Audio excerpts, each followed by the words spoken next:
മാധ്യമ പ്രവർത്തകരെ വക്കീലന്മാർ ശരിപ്പെടുത്താൻ ഇറങ്ങിത്തിരിച്ച കാലത്ത് ബിന്ദു കൃഷ്ണയും കൂട്ടരും സ്നേഹപൂർവ്വം ഒരു പ്രതിഷേധ സമരം നടത്തി. സെക്രട്ടേറിയറ്റിന് മുന്നിൽ വായ് മൂടിക്കെട്ടിയുള്ള പ്രകടനം. വക്കീലന്മാരുടെ ആക്രമണത്തെക്കുറിച്ച് പത്രങ്ങളിൽ വന്ന വാർത്തയും ഉയർത്തിപ്പിടിച്ചുള്ള പ്രകടനം.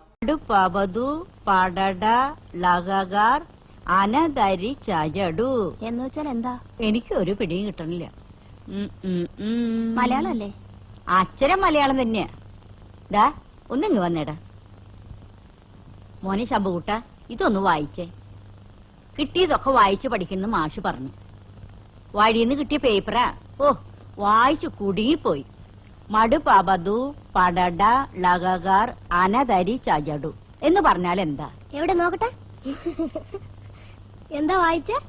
മടുപാബതു പടട ലഗാർ അനതരി ചജടു അല്ലേ? 30 പട്ടാളക്കാർ അന്തരിച്ചു. പുതിയ ലിപിയാ. അയ്യോ, ഇങ്ങനെയൊക്കെ വായിച്ചു മലയാളത്തെ കൊല്ലല്ലേ അമ്മൂമ്മേ. कल्याण साठी सोनाजी ही पोरी कोणाची कल्याण साठी सोनाजी ही पोरी कोणाची താത്തോടി ഫ്ലക്കാർഡ് ഉണ്ട്. അപ്പൊ പിന്നെ ഇതൊന്ന് കൈ കൊടുത്ത് മറ്റേ കയ്യില് പിന്നെ ഫ്ലക്കാർഡ് പിടിക്കും. എല്ലാവർക്കും ആയോ? പത്രം ആയോ? ഉണ്ണി ബാക്കി പത്രം എടുക്കാം.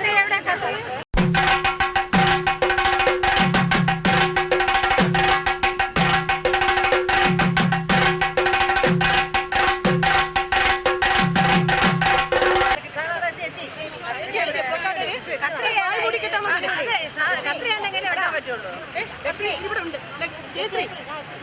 ബാ മൂടി കെട്ടാണത് ആദ്യം.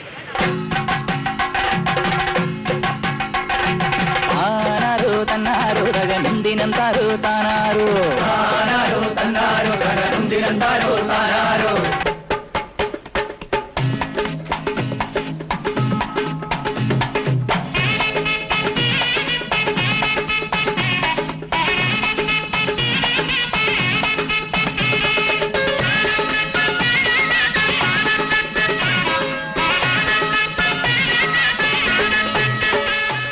പിണറായി വിജയനും ഉമ്മൻചാണ്ടിയും കുമ്മനം രാജശേഖരനുമൊക്കെ എന്തു നിലപാടെടുത്താലും ബിന്ദു കൃഷ്ണയെങ്കിലും പ്രതിഷേധിക്കാൻ ഇറങ്ങിയല്ലോ എന്ന് ആശ്വസിക്കാം.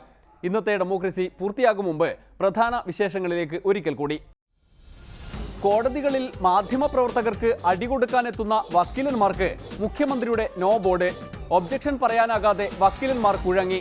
കോടതി തങ്ങളുടെ സ്വകാര്യ സ്വത്താണെന്ന ധാരണ അഭിഭാഷകർക്ക് ഉണ്ടാവാൻ പാടില്ല.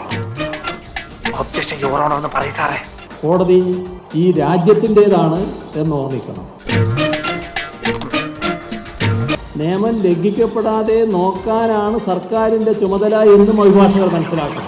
കോടതിയിൽ ഒന്ന് വാതുറക്കാൻ പോലും പറ്റാതെ മൗന നൊമ്പരങ്ങളുമായി ഒരു മിണ്ടാപ്രാണിയായി വക്കീല് കണ്ണും തള്ളി പോകുമ്പോഴാ അവന്റെ ഒരു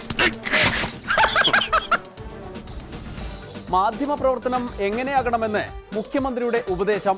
ലാവ്ലിൻ കാലത്തേതുപോലെ ശത്രുത പാടില്ലെന്നും നിർദ്ദേശം. ഒരു കറുത്ത പൊടിയെങ്ങാനും നന്മയുടെ വെണ്മയിലേക്ക് വീണുപോയാലുടൻ നന്മയപ്പാടെ തിന്മയാണെന്ന് വരുത്തി തീർക്കാൻ ശ്രമിക്കരുത്. അതേത് കൊട്ടിഘോഷിച്ച പാരമ്പര്യത്തിന്റെ പേരിലായാലും ശരി, ചെവിക്കൊള്ളാതിരിക്കാനുള്ള ബുദ്ധിവികാസം ഉണ്ടാവണം പത്രലേഖകന്മാർക്ക്. ഇനി അഥവാ അതുണ്ടായില്ലെങ്കിൽ പോലും ശത്രുത ഉണ്ടാവാതിരിക്കേണ്ടതാണ്. കഷ്ടപ്പാടുകളിലേക്ക് തുറന്നു പിടിച്ച കണ്ണുകളാവണം വാർത്ത. ദാഹജലം കിട്ടാതെ തൊണ്ട പൊള്ളി നിലവിളിക്കുന്ന പൈതങ്ങളുടെ കണ്ണുനീരാവണം വാർത്ത. അറിഞ്ഞു കേട്ടതിനേക്കാൾ വാക്ചാതുരി, അറിഞ്ഞു വെച്ചതിനേക്കാൾ ചങ്കൂറ്റം. I feel so pleased to congratulate you. മാധ്യമ നിരോധനത്തിനെതിരെ ബിന്ദു കൃഷ്ണയുടെ പ്രതിഷേധ സമരം. പത്രവായനയ്ക്കായി മഹിളാ കോൺഗ്രസ് പ്രത്യേകം സമയം കണ്ടെത്തുമെന്ന് പ്രഖ്യാപനം. അനതരി ചജടു എന്ന് വെച്ചാൽ എന്താ? എനിക്ക് ഒരു പിടിയും കിട്ടണില്ല.